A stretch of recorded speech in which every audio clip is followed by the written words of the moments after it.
views and opinions expressed on this program are those of the participants and do not reflect the views of BronxNet or the program underwriters.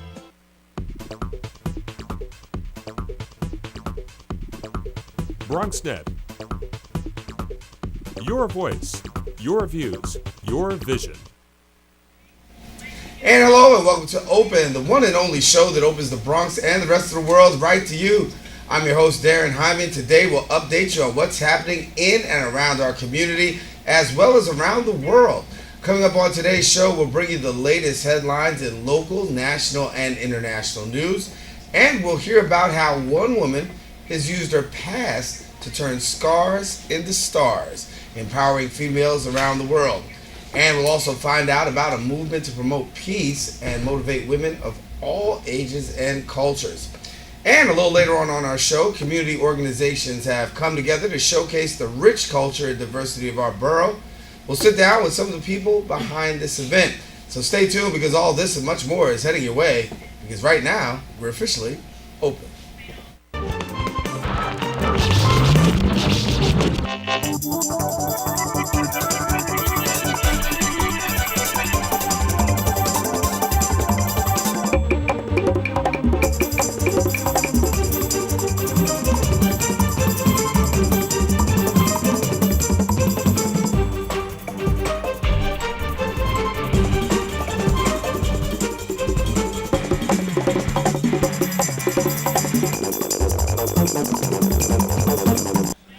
And hello everyone, I'm your host Darren Hyman, and today is Wednesday, June 18, 2013.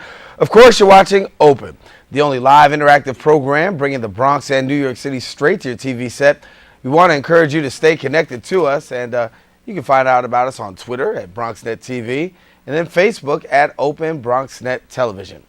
Well, leading things off with national news, the most destructive wildfire in Colorado's history is almost contained. And officials predict it to be, predicted to be fully under control by Thursday. Now, since the fire began, about 500 structures over the span of approximately 22 square miles were destroyed, leaving many people displaced. Fire officials have ruled out a natural origin for the fire. They've stated that they are determined to find out who or what started the blaze. On the international front, after 12 years of war, the Taliban has announced they're prepared to take the first step towards peace. The United States will participate in the talks, but the negotiations will be Afghan-led. Both the Afghan government and the United States government want the Taliban to break its ties to al-Qaeda and accept Afghanistan's constitution. United States officials believe that this is the start to a long yet hopeful road to peace. And bringing things back home right here in the borough of the Bronx, the new lesbian, gay, bisexual, transgender community services. It's a program, LGBT, is now up and running after the Bronx Community Pride Center closed its doors about a year ago. Now, organizers say with the lack of a community support center, there's been a recent spark in hate crimes throughout the borough. The new organization is funded by private donations and member fees, and will have a number of programs promoting positive messages as well as healthy habits. And those are the headlines. We have to take a quick break, but coming up after the break, we'll return to find out about an event to uplift women. But first, honoring the present and the future of hip-hop. The Andrew Friedman Home in the Bronx Museum hosted a panel discussion where the thoughts and visions of leaders in the New York City arts community were heard. BronxNet's Veronica Boapam brings us the story. Once known as the Boulevard of Dreams, the Grand Concourse has gone through many positive and negative changes through its 100 years. But now back on the rise, two major Bronx organizations want to make sure that the arts is not lost in this borough. The two prestigious organizations, the Andrew Friedman Home and the Bronx Museum, brought a panel together to talk about the past and future of the concourse. This whole event is called Boulevard of Dreams, and that's named after the book which was talking about the Grand Concourse and the history of it and the potential that the architects saw for it. And they really saw this avenue as being a very vibrant place where people were meeting and communities were building. With Andrew Friedman Home and with the Bronx Museum of the Arts, these are two very, very powerful organizations that can really start to jumpstart something here on the Grand Concourse. Once known as a nursing home, the Andrew Friedman Home has now become a venue for arts and culture. I want the quality of the work of art that is in any museum or any gallery around the world to have the voice, the true voice of the community. I think that is the constant struggle of the two. I think often what is seen as popular commercial art and what is seen as actually what I can relate to, they differ. They differ. I think there's a fear for many artists who have talent to actually draw from that source, and I think there's an equal lack of venues to allow artists who have the confidence and courage to express from that point of view. They don't have a venue or a place to do that. It's very important that we as a community do not sell out our own identity. When talking about the culture of the Bronx, you can't leave out hip-hop. The Hip Hop Dance Conservatory brought their flavor by giving the attendees a dance lesson. We have to I think the community has to understand that they haven't lost their edge. They have not lost, the lineage of culture that is here, both artistically, socially, economically, historically. It's still here. It's just it has to be played. Someone has to place value on that, and then the politicians have to place value on that. The community has to place value on that, and they already do. And then the institutions that are in the position and poised to be able to do something about that also have to place value on that. Ryan, who came all the way from Canada, made the event his first stop. It seems fantastic so far. It's my first time. I've only been in the Bronx for 20 minutes, so it seems beautiful here. I'm already impressed with all the art and culture. So make sure this summer that you participate in all the festivities that the Andrew Friedman Home and the Bronx Museum has to offer, and you can be jamming just like them. For BronxNet, I'm Veronica Bois-Pim.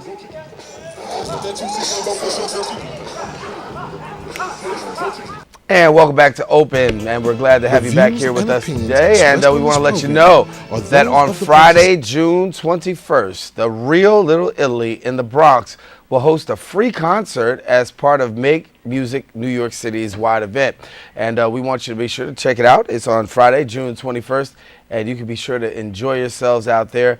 Beautiful concert, and you will see it is there at Arthur Avenue between 187th and 188th Street. You see the website located on your screen, but the Bronx's Little Italy to host a free concert as part of Make Music New York, Friday, June 21st. The lineup begins at 5 p.m. Come on out, have some fun, enjoy yourselves, and I'm sure you'll have a great time there. Well, Women Against Violence Everywhere educates and inspires women of all ages and cultures to express and empower themselves. On June 22nd, they will host a peace resource fair. You're here now to share more about the event and the upcoming, about the organization and the upcoming event is Cynthia Tompkins, who is also a city council candidate and co-founder of WAVE NYC. And welcome. Thank you, Darren. So excited about your event. It's taking place Saturday, June 22nd. And for people who want a little bit more about it, give us some more. We started WAVE in response to gun violence in our community, where our young men were being shot and killed. And the families, the women, the community was suffering behind it, entire communities. Our community was falling apart behind the deaths of one young man after another, one child after another. Seeing that, I started thinking more about how can we address this, not just about domestic violence, but about the gun violence, but to include all violence. That's how WAVE came to be. Women Against Violence Everywhere is to empower women, because we believe that women can change our families, our communities. We can move from that culture of violence that we're experiencing now. Women have a way of penetrating the hearts and minds of everyone, and then to move us towards a more peaceful society. It's never going to end. It's an ongoing, operation. Right. That's how WAVE came to be. There's no co-founder. I am the founder. Okay. Right, just to clarify. However, we collaborate, and I work with Maria Almonte Weston. She is my right arm in helping making this happen. So Saturday, we've had different events. We allow the participants to define what we do, and that is empowering. We strive to even to define violence itself. We throw the dictionary definition away, and we ask the women who participate to define violence. And what we've heard has been wide-ranging, from poverty is violence, the environment and how it impacts us health-wise is violence towards, in the Bronx particularly because of the high rates of asthma.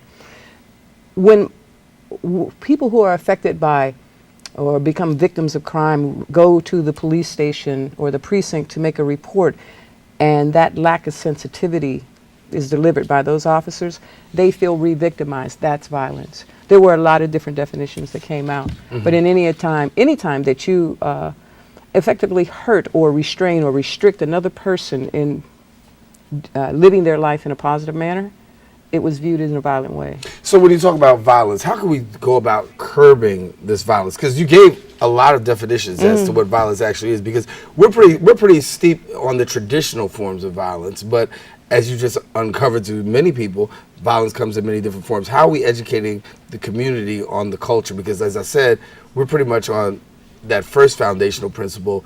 The rest of them, we're not so aware of. We have to have a dialogue. We have to educate ourselves. We can't depend on someone else educating us. We have to seek out avenues that allow us to open our minds. We have to engage in dialogue to spread it. We have to come up with how we are going to address violence. Be solution oriented. Don't just know, okay, I know it. Now what do I do with it? You have to have a plan also to move forward. That's key in WAVE. So as we self-empower, as we come to define who we are, what WAVE is, what violence is, we also have a method of empowering women to come up with the solutions. And it's all from within. Everything comes from within, from our own life experiences, our work, other papers or reports that are done. We look at the United Nations as well. There's a tremendous amount of violence against women around the world. I'm not sure a lot of us really recognize or understand how much violence there is against women, but a tremendous, and I'm not just talking about domestic violence. There's governmental violence against women. There's a situation where women cannot do certain things in communities around the world. We need to stand up as women, for all women. When you look at the fact of women across the world and you're seeing the amount of violence that's actually taking place, there are some solutions. And you talked about bringing out some solutions to it in empowering women. For a woman that's actually watching right now, there might be a victim, there might be a silent victim.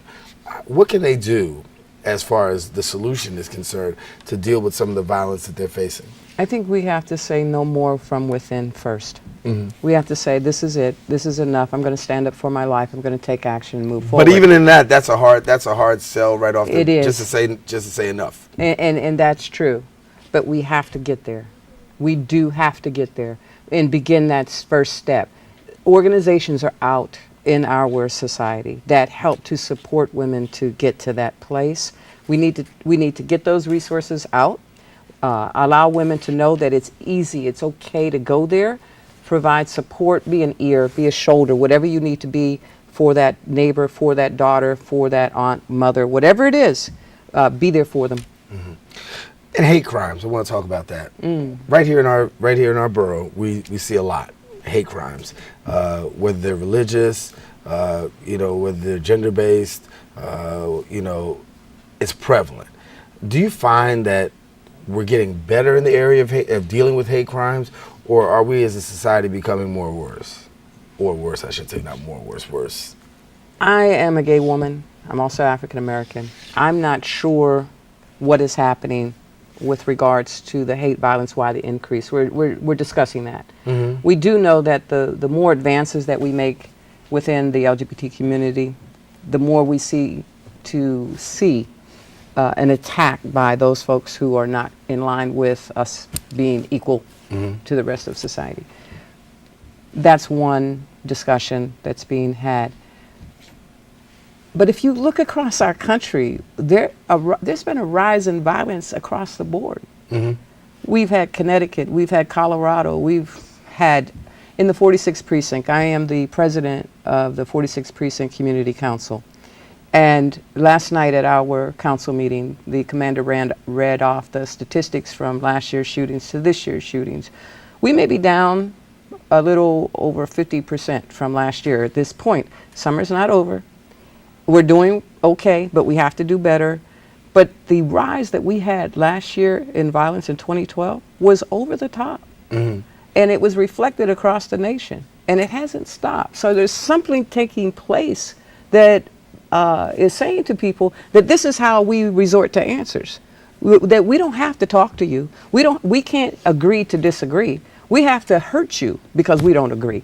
That's the wrong way to go. There are more folks who are for peace than there are for violence. And the folks who are for peace have to stand up and say, this behavior is not acceptable, and we also need to start addressing and taking advantage of, or let me say this, we have to take responsibility for ourselves, our families. If we know there's someone in our family that is not, that has issues, let's talk about that. Have that dialogue, educate within, so that we can stop this violent behavior, that this strike against, this strike out, because you don't agree with something that is not the same as you. As a gay woman, can you give us your perspective on how do you feel in terms of society being accepting of the fact that, hey, I'm an openly gay woman, we want to see gay rights, we want to see these things happen. How is society, from your perspective, since you've been out and made your statement as to who you are, do you feel as though that society has been very accepting, or you're just tolerated, accepted, which? I've been out for a long time. This is not new to me. Okay. And I'm from Pittsburgh, which is a conservative city in a lot of ways. And I encountered the homophobia in a large way at my employment where I worked, and in my community as well. It's changed. I live in New York too now. So, we think that it's a little bit more open here. And it is. But it's not accepted in a manner where I can walk down the street with my partner and hold hands and it be okay in certain places. Just walking to where I park my car on several occasions, I've had slurs, folks shout out slurs at me, anti-gay slurs. I just look. I even actually say, "Hey, how's it going?" And I keep I keep it moving. I keep it moving. I think we are being accepted in one way, but not all the way. It's like it's okay behind closed doors, but don't do it in front of me. Right. I don't want to see anyone exhibiting an overly affectionate way in public, whether they be gay or straight or whatever they are. To me, it's like, okay, curb that. There's a time and place for everything, but to hold hands, to even embrace or to even kiss your partner, whomever they may be, in public, there's nothing wrong with that. I think showing affection and love for another person is a positive thing to do. Anything beyond, when we go too far, that's for everyone. Right. They even have crimes against that. Right. So we're not talking about that kind of display. I say that we have more work to do, but it comes through education and dialogue to say we're no different. Right. We're no different. Do you think that we're ready for that conversation, I that do. dialogue, that conversation? We are ready. We need to be ready. And this is not a time where we have to wait for something else to occur. This is a time where we have to make it happen and begin. So to begin the dialogue, how far we go can be gauged by the discussion that takes place. How far we need to go is gauged by the discussion. But the beginning needs to take place now.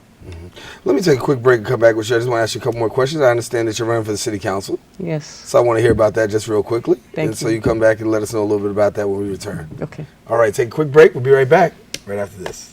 Okay. Gotta get that. Oh, I must be careful. Well, that's a nice picture. Come on, Anna. Okay. Foreclosure doesn't affect just you. It affects your whole family, too. If you've fallen behind on your mortgage, we can help. Call 1-888-995-HOPE, because nothing is worse than doing nothing.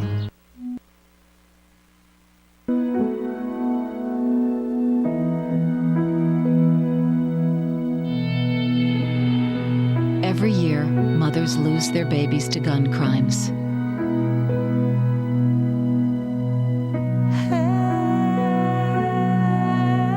You'll always be your mother's baby. So before you commit a gun crime, think about who you'll leave behind. Gun crimes hit home. And we're right back here on Open. Glad to have you with us. We're here with Cynthia Tompkins, who's the founder of Wave NYC. She made that straight just a few minutes ago. But we also want to let you know, not only is she the founder of Wave NYC, she is also a Democratic candidate for the Bronx City Council, District 15. And we're switching gears for a moment, but you've decided to make a run for the City Council, and why?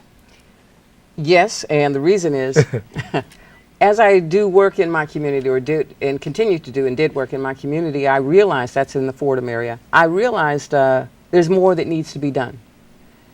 And that if I truly believe in what I say, if I truly care about the community and the people in it, then I need to stand up and do what needs to be done. I need to run for council. And so the District 15, Joel Rivera, his seat is being term limited out. So it's an open seat. And I looked at some of the folks who had entered the race and basically said, if they can do it, I can do it. Because you do have a sense of fear initially, like, do I really want to put myself out into the limelight? I work in the community, but I'm not looking for stardom. I have a job, right? I have a career. It's my third career. I'm a retired police officer. I am a small business owner, and now a lawyer. So I'm a criminal defense lawyer. And now I'm looking at moving into politics, right? But to serve our community. Everything I've done throughout my life has been about serving. I've never done anything looking for money. It's always been about serving. Even as a small business owner, of course, to make a profit is the goal. But after I would leave work, if you will, I was working in my community as well. Afterwards, I've always done that all my life, ever since I was a teenager. What are the priorities in District 15 from your perspective? Oh, we have a lot. They're diverse depending on the community, but I would say overall jobs are so important. Housing is another issue. Small business development is critical because that'll help create jobs as well. We need to move from this, from poverty to prosperity. We need to spur entrepreneurship. We need to look at our community and say, we can do this.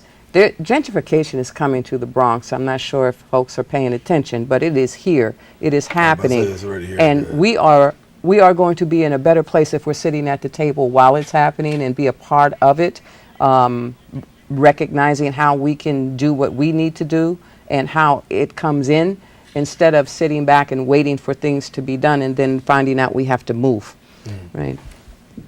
I believe it's sitting at the table. I believe bringing the voice of the people to the table and saying, how do we participate in this? What is it that we need to do? What is our agenda, right? I'm running for city council to make sure that the Bronx wins, that we lift the Bronx, and that we are no longer viewed or are the poorest borough, if not in the city, but in the country, right? That we are no longer plagued by health issues such as what was just announced on Tremont being an area where hepatitis C and HIV is running rampant in this area. These shouldn't be the reports coming out of the Bronx, but they are. Where our education system is failing us. This shouldn't be happening, but that's citywide. But the Bronx takes a hard hit. We're no longer a stepchild. Okay, Cynthia Tompkins. Well, we thank you so much for coming and sharing with us here on Open, and best wishes to you. We'll continue to follow. And we start off this conversation letting you know about Wave NYC and the event that they're having on Saturday, June 22nd, 182nd Street between Valentine and Ryer Avenues. We encourage you to come on out between 12 noon and 3:30 p.m. Cynthia, great to have you. Thank you. All righty. Well, there you see it. One more time, Wave for Peace Resource Fair. And going out and check it out, 12 noon to 3:30 p.m. Now we are going to take a quick break, but when we return, we're going to hear about an event that will leave you empowered. Stay with us. We're coming right back right after this. Hey, how's it going? Sir, are you okay? What? Oh, this? It's probably nothing. I'm sure it'll go away. Go away? But, sir, that can't be good. No, it's cool, really. Do you want a napkin or something? Everything's fine. Thanks. You wouldn't ignore this, so why ignore the signs of a stroke? At the first warning signs, call 911 immediately, because time lost is brain lost. You know, when I was younger, man, my brother was the one who really took care of me, man. Is that right? Hey, he'd wake me up in the morning, get me ready for school, take a shower, make me some breakfast. Where your brother at now? Oh, you know, all right. I get lonely, nobody to talk to. I felt like quitting school. He looked at me dead in my eye. He told me, if not for me, do it for him. Give Josh and our class of 08 the boost they need to graduate. Join us at boostup.org.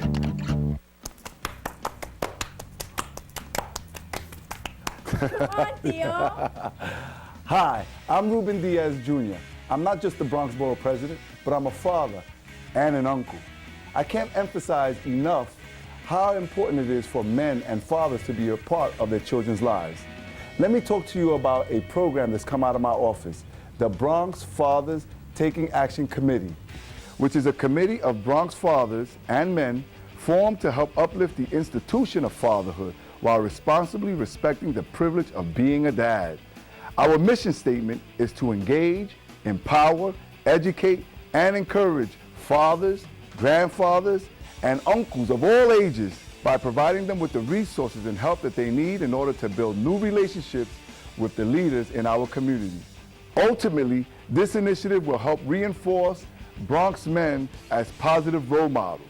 So, I just want to take the time out to encourage fathers, grandfathers, uncles, men of all corners of the Bronx to take an important role in the lives of the children in your families and in our community, and also to get involved in this uplifting committee. Good job, Theo. Thank you. Let's start it again, Theo. All right.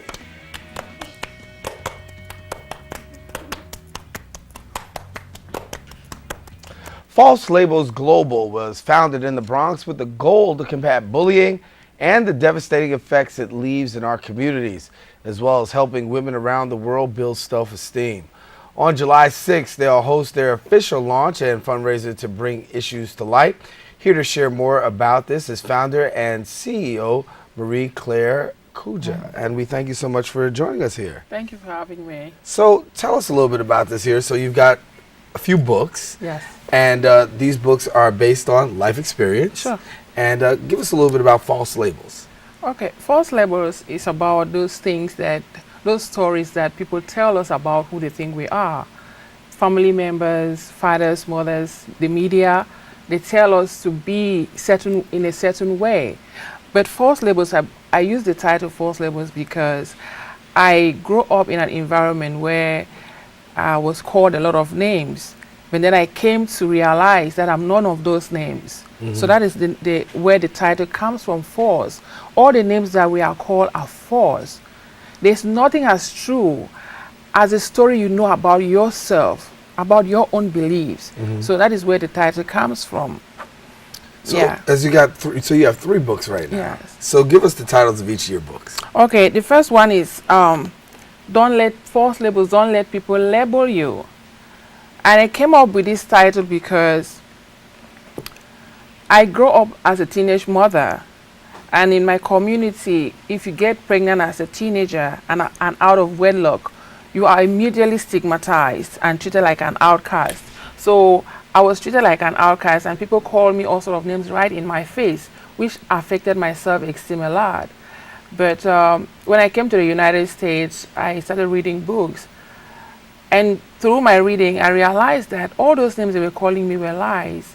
And so instead of continue to live in bitterness, because when you have low self-esteem, it's not a good place to be. You are like a living corpse, just walking around, not knowing who you are. So I really didn't know who I was for a long time, until I learned that I was a wounded woman. I was harboring a lot of bitterness inside from my past. So I started to try to find out ways to build my self-esteem. It was not a very easy journey. Even till now, I'm still trying to do that. But I had to avail myself to God to help me find who I am. And when I finally had hold of who I am, I wasn't going to let go. So that is how I wrote these books. And it's to tell people that we can drop all those old stories, all those lies people tell us, and be who we are. In that way, we're going to be able to live the lives that we came on earth to do.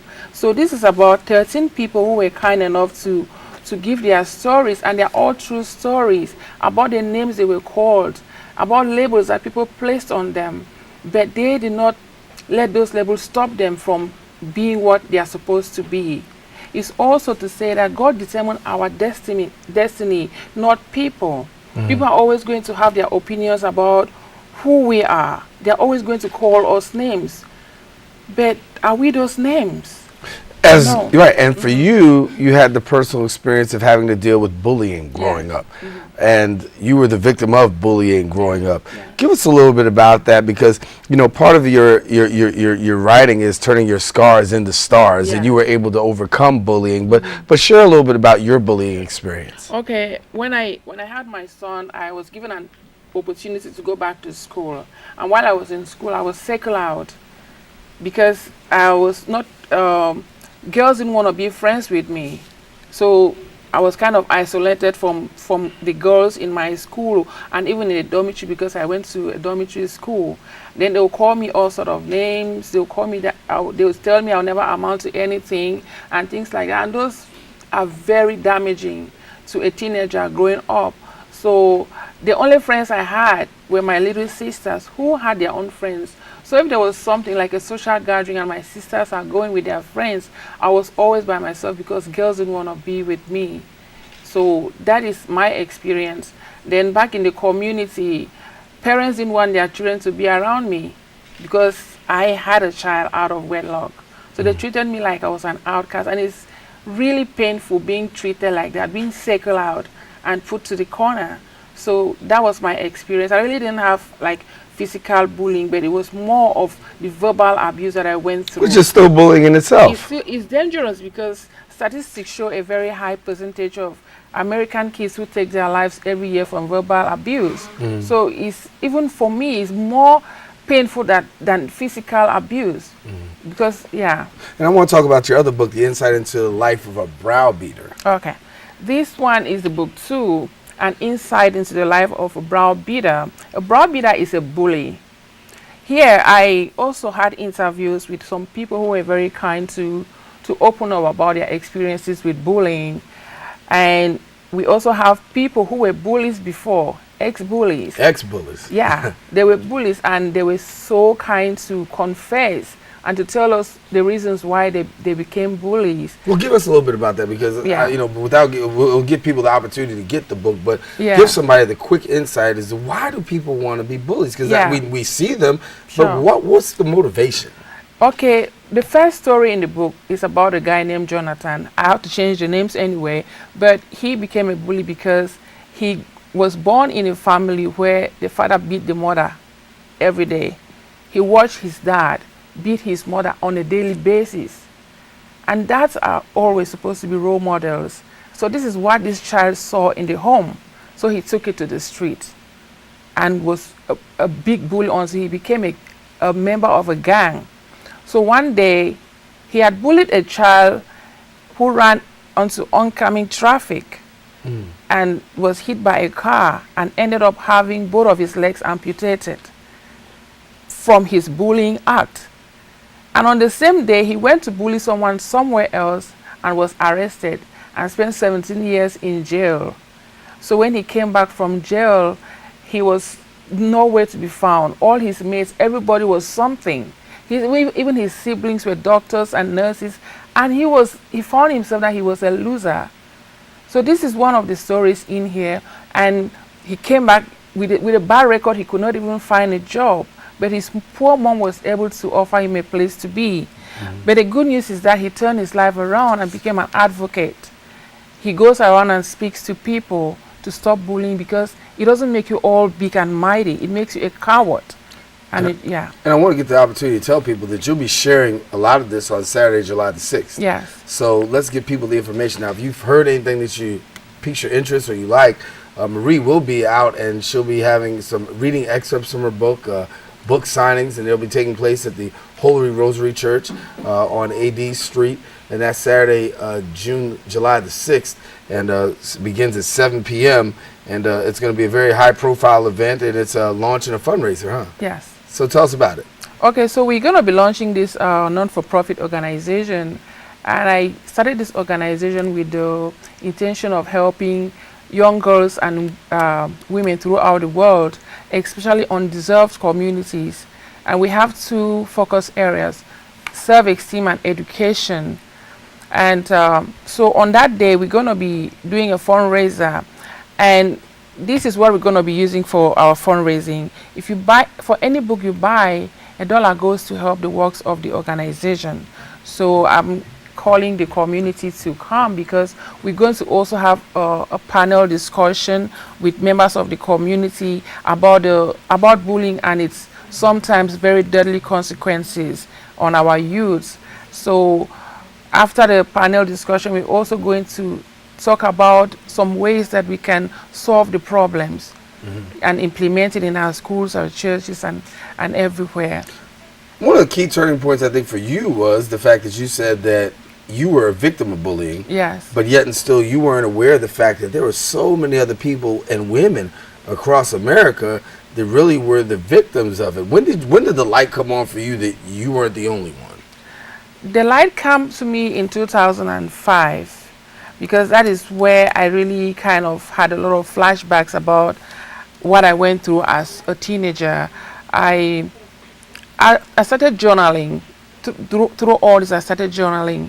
And one day a friend of mine came over to be with me and went to my room and picked up my journal and was reading it. And I said, "Hey, that's a private thing." She said, "No, but what you wrote in here is all about me." I said, "What do you mean?" She said, "This is my story. I went through all this." She's from South Africa. "I went through all this." And that was a very profound moment for me, to hear that someone went through everything I went through.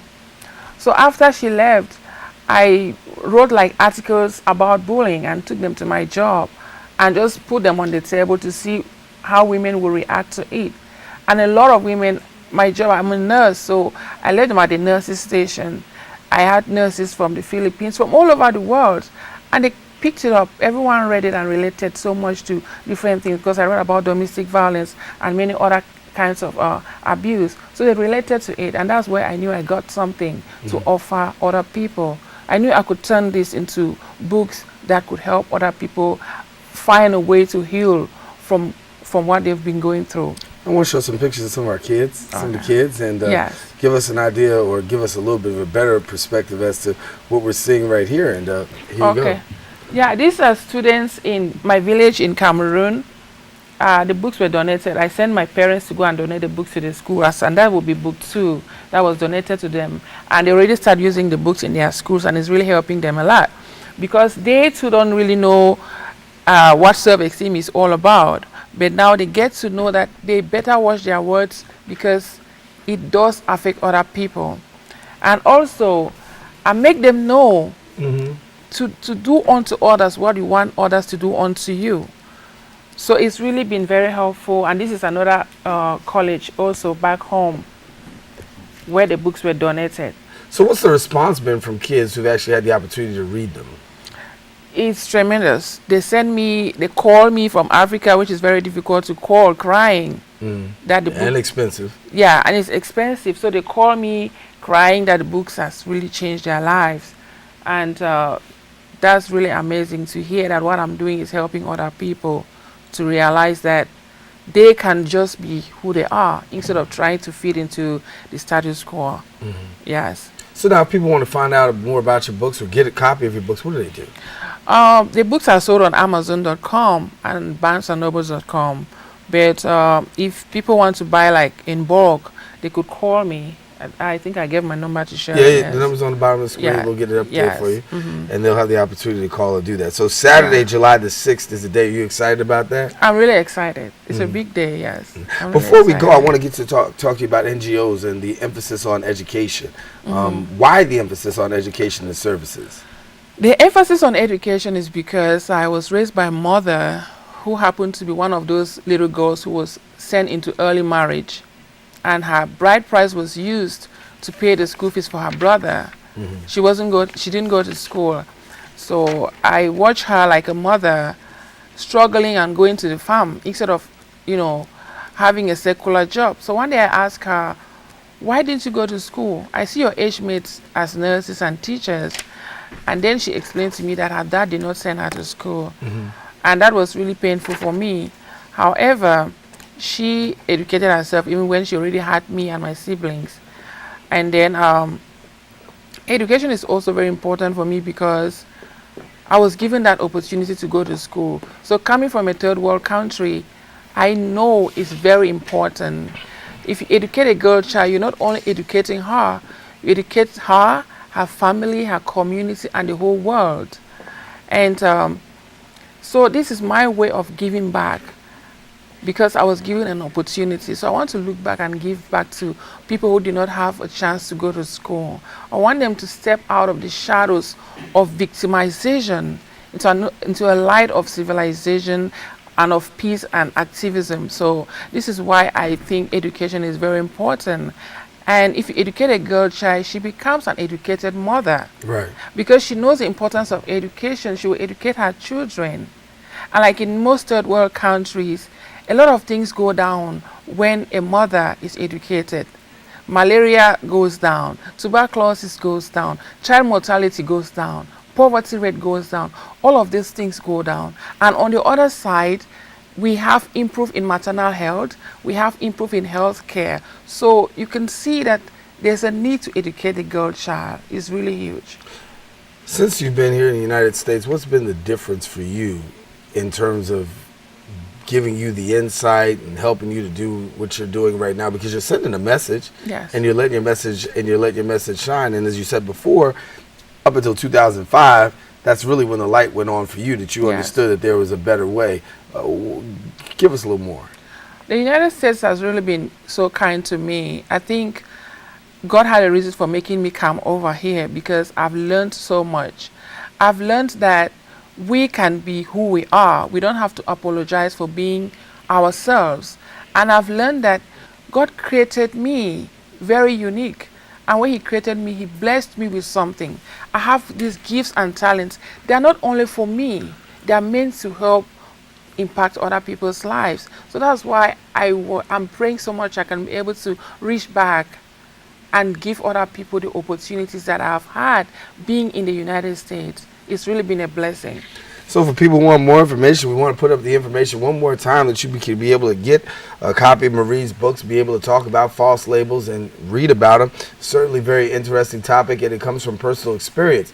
And so for those of you that want more information, Saturday, July the 6th, is going to take place at the Holy Rosary Church, Winston Hall. That's Winster Hall, I should say, from 7 p.m. to 2 a.m. You can find out more information about the books at www.falselabelseries.com. There you can order and find out more. And Marie, thank you for coming and sharing with us and sharing your personal experience. Thank you for having me. All righty, great. So we want you to stay here, and we have to take a quick break. But when we return, guess what? We're going to find out about an event that highlights the community.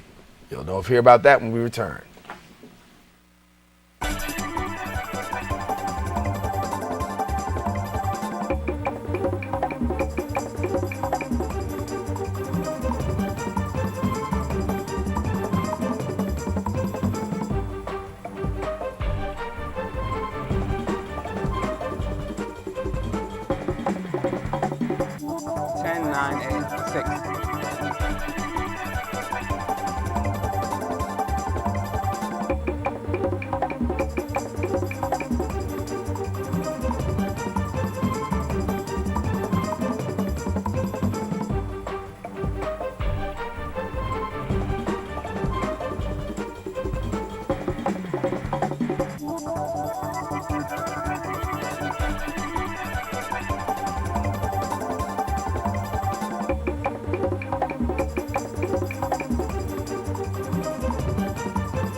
Megan, you're a tramp. Brian Fitch told me you guys made out. Everybody knows. He says you're the most desperate girl he knows, besides your mom. How many boyfriends does she have anyway? Lots? That zit is huge. Zit face. Ugly.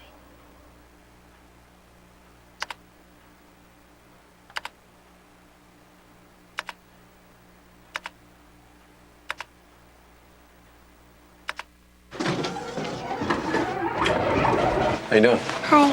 Hi.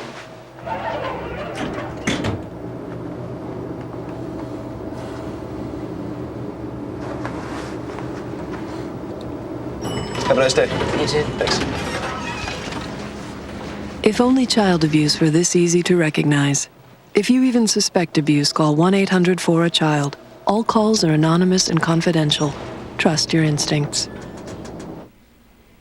The second annual Unity in the Community Festival is a free event aimed at highlighting the vibrant culture of the Kingsbridge section of the Bronx.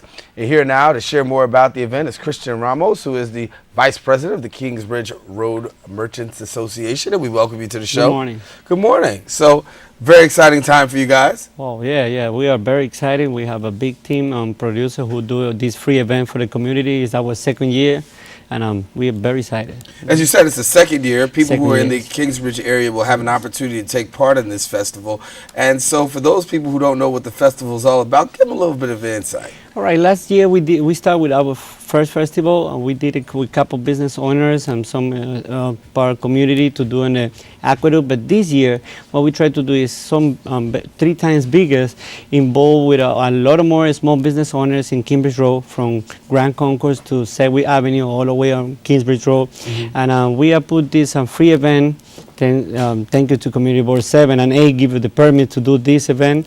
Soon it's close to the Armory, Kingsbridge Armory, like everybody knows, going to be in the future Kingsbridge National Eye Center. Right. So, a couple years later. So we do it, everybody's together in Kingsbridge, let them know between community, merchant involved in the area to do this festival for the children.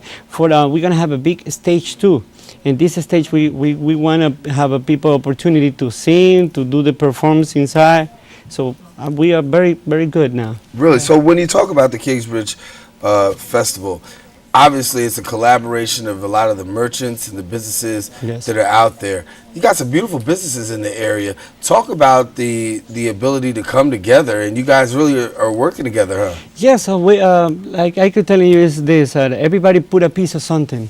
You know, for example, we are 69 restaurants from Grand Concourse to Sedgwick Avenue, and everybody 69 restaurants, from small business restaurants with big ones like Escape Lounge, Montezuma, Carrera. So all of these business owners, they say, let me put some part of mine. You know, some part of, for example, food, free food, free soda for this festival, and another store business owner, they're gonna put free stuff for the table to vendors too.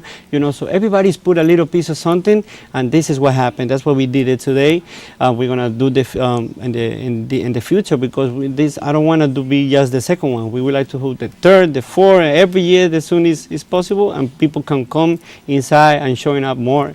Like it's supposed to be now. Yeah, so when you talk about small business seems to be the key. We talk a lot about, you know, big business, and you hear a lot in the media, but really when you look at the borough of the Bronx, and particularly in the Kingsbridge area, small business is a major component of the economic structure. Oh yes, we are in total we are 271 businesses from Grand Concourse to Sedgwick again, I say. And what I like of this part is that they are mom and pop business owners. There are another one, Morton Williams Supermarket is a big one. They hiring around 650 or 7 people for a year, a cycle year.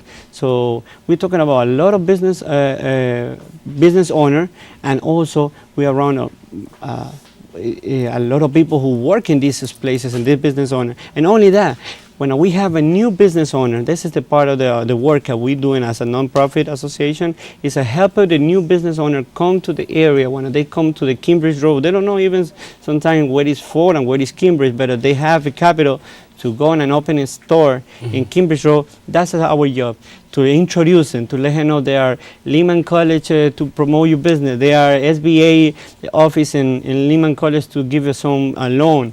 You know, they are institution to help you out with accounting, with legal purpose. So, you know, we want to, especially when in the future is going to be it's an issue here. They're going to be changed. The Armory going to make the whole block, the whole area going to be big change. Which was you stole my thunder, because I was getting ready to ask you the question, because now you have this national ice rink that's going to be coming there. What do you think that that's going to be able to do for the area, given the fact that it's going to be of national magnitude, and the fact that many people from, you know, across the country will be actually coming here? What's that going to do for business in the area? Yes, we call it community benefit agreement, where there's a lot of organizations who are going to be prepared, involve Kingsbridge Merchant Association too. As this group, we will try to work together with the KNIC to see how we can make the change in this area. It's not only inside of the Armory, it's outside too. The merchants, we need to be a support, because we would like to improve our businesses. For example, we're going to change the sign, store from the inside, to be prepared. But when these changes come into the area, our business owners in the area are going to be prepared with the inventory, with the store, new storefronts, you know. So we're going to be ready for sure. We're working together. We're going to have a lot of more meetings. This is just the beginning. This is just the beginning. And speaking about just the beginning, it's just the beginning of getting ready for the party, because Saturday, June 22nd is going to be the big day. Now, where are people coming to? Tell them again where they're coming to. All right, so if people want to come and be a part, we are going to be there in Kingsbridge and Reservoir. We're going to have our tent, and we're going to have the stage right there. People kind of feel free to come and enjoy it. So from 12 to 6, you'll have the opportunity to take part in some giveaways, lots of food, live music, entertainment. That's all going to be a part of the second annual Unity in the Community Festival. And as we said, you know, it's going to also give some awareness to what's out there in the neighborhood. Do you think sometimes that when you have events like this, people now find out more about what's out there? Because in covering the Bronx, I found that sometimes people only used to certain sections and only know certain things, but you know, events like this help people understand that there's a whole lot more. Oh yeah, we got an advantage about this part of the area geographically, you know, because after this, I know we're gonna have a lot of conversation and a lot of talk from the Riverdale Association, My Clean Association, Ford and Babe, they have so I know this is the time to everybody come and visit us and talk what's going on in Cambridge and be part of this one too. You know, we cannot be like separate associations. So I do this here, I do that over here, this. We try to be together, because everybody, this is impactful not only for the United States. We talk about Canada. They come into for the play hockey on the nighttime. So this is big. Have you talked about the benefits agreement, the community benefits agreement. Now, we've been covering this for a long time. Yes. It's been a long time coming for you guys. Were you excited to find out that it's finally done and it's finally over with? I think we're working on it. I mean, it's already signed up. We already gonna have the benefit, but it's not right there. We need to keep talking. You know, with the city, with KNIC. So it's not the finish yet. Remember, we're gonna have a 50,000 square feet. What is the part for the non-profit organization we would like to put in this 50,000 square feet? And I think that's the best solution with this space, kind of free space for this. So all the organizations can be there and do any type of event for the community, because that's what we here. We are a small business owner, you know, but this is not the time only is for us, it's only for me, it's for the community also, you know. We are in the community, for the community. I'm going to give you a softball. I'm going to throw it to you, just hit it and right out the park. Why would somebody want to, or what would you tell somebody about if they have a small business and, you know, they're looking for some place to put it? Why would you tell them Kingsbridge? Why? Because Kingsbridge will be the future in the Bronx. We already have 4 nice places for the Yankee stadiums, Botanical Garden, Bronx Zoo, and Fordham Road. But Kingsbridge is the future. So if some small business owner want to do something better in 10 years, 15 years, I could propose give it some spot, find a good lease, and be ready to make a business in Kingsbridge Road. Because the next 10, 15 years, definitely any small business owner put a capital for small business, any idea has it, definitely in 10, 15 years, they're going to see the impact, going to see the difference, for sure. And there's a lot of assistance, because you talked about the Small Business Association being Yes. down here and having the ability to, help people really get their plan going. Has it been instrumental for you and some merchants? Yes, we do. For example, I have a guy who want to put income taxes and research about notary public, but he would like to make a big loan for this type of business. So he need to have a loan, he need a business plan. So that's why our association too, we're gonna have we schedule a day with the guy. We're gonna tell him, you need a nice business plan because the only way to get a loan, when we're talking about 100,000. 50,000, you need a nice and prepared 20-page business plan. You cannot come in the bank and say, give me this type of money and that's it. You need and you have a business. You gotta be prepared if you need have this type of funding from the bank or from any financial institution. You need a business plan, make it good and good credit score, of course. And those are the things that really need to get rolling. But you guys provide assistance in helping people with that. That's what we do. That's what we can. That's what we open up the non-profit organization to open any type of business owners who have any problems, any issue with the city, sanitation. That's a typical issue where we have in Kingsbridge Road and anywhere I could tell. So that's what we are, because we talk with the communities, with people from the city. So any type of tickets or some issue, we're there to help. We're there to serve. So the Kingsbridge Road Merchants Association. Now, people want to find out more information about you guys. What do they do? They could look at it on Facebook. We have a page on Facebook, and it's Kingsbridge Road MA. So they could look at it on Facebook. In the future, we're gonna have a Twitter. They could call me or call our presidents. It's Nancy Fernandez or me, Christian Ramos, and they could be in contact. We are business. We are in the area. We are not just open up and far away. We are from there. I'm a business owner of a shoe store. Our president have a pharmacy, Divino Pharmacy. So they could come in the neighborhood and visit to us, talking with us. Any issue they have about the business, we could be there. We can help. All right. So we want you to make sure to come on and take part in this. Now, listen, this Saturday, if you're in the Kingsbridge area, make sure you check out the festival. It's going to be some food, fun, games, giveaways, the whole 9 yards. Do you have any idea? Can you give us an insight as to who's hosting? Okay, who's hosting is Barati Dance Academy, who is the girl who she did it last year. Nice girl. Yes, I was throwing you a softball. That's our very own Barati Kemraj. Barati Dance Academy. They're gonna be the hosted, and then we're gonna have a lot of people who are gonna perform in this event. From the little child, from the big people like Jeffrey is a nice guy who dance bachata and all that. They're gonna be on the stage too. Yeah. So this is the second year doing it. So at the first year, how'd it feel? Well, I feel kind of worry. Yeah, it's the beginning. You don't know who is who. But I think from now, I know what is going on. Elected officials is coming too. We invite Mayor Ruben Diaz Jr. We invite Gustavo Rivera, Senator. So now I know how to get the feeling between the community, merchants, and politicals too. Now you got your hand in the glove now. Christian, thank you so much for coming to share with us. Thank you so much. All righty, Christian Ramos of the Kingsbridge Merchants Association. And we thank him for coming and sharing with us. And that wraps up his segment. But unfortunately, that wraps up this show because we're about out of time. It's been a pleasure of coming into your homes. Of course, we want to thank our guests for joining us. And most of all, we want to thank you, the viewer, for tuning in. Now, if you missed any part of today's show, guess what? You can catch us on the Recablecast. 10 p.m. Cablevision Channel 67.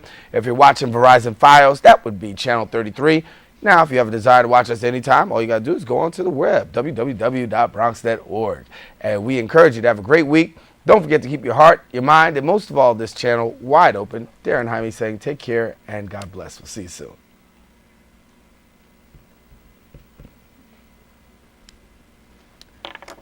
Thank you.